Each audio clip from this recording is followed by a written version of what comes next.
સોમવારે શું ન કરવું જોઈએ? આ 5 વાતનું ખાસ ધ્યાન રાખો. 99% લોકો કરે છે ભૂલ, શિવજી થઈ જાય છે ગુસ્સે. કાળા કપડાં ન પહેરો. જ્યોતિષ અનુસાર સોમવારનો દિવસ ભગવાન ભોળાનાથને સૌથી પ્રિય દિવસ માનવામાં આવે છે.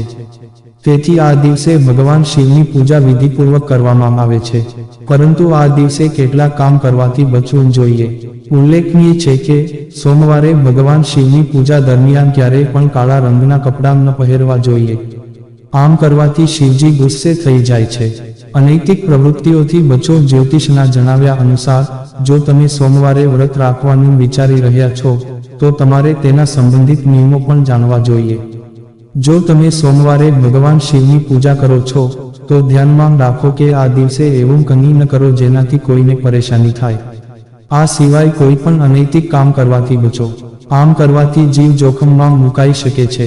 જુગાર કે ચોરી ન કરો. જો કે અઠવાડિયાના કોઈ પણ દિવસે ખોટી ક્રિયાઓ કરવાનું ટાળવું જોઈએ.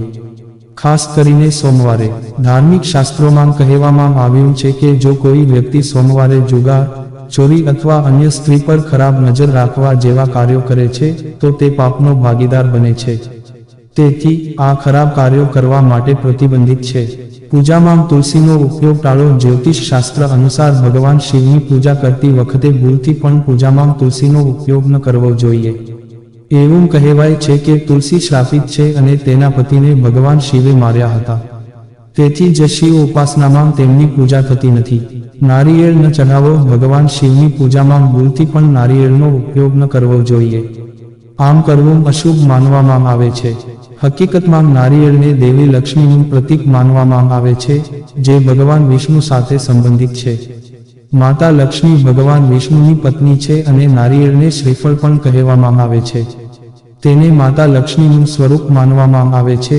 તેથી ભગવાન શિવની પૂજામાં તેનો ઉપયોગ થતો નથી.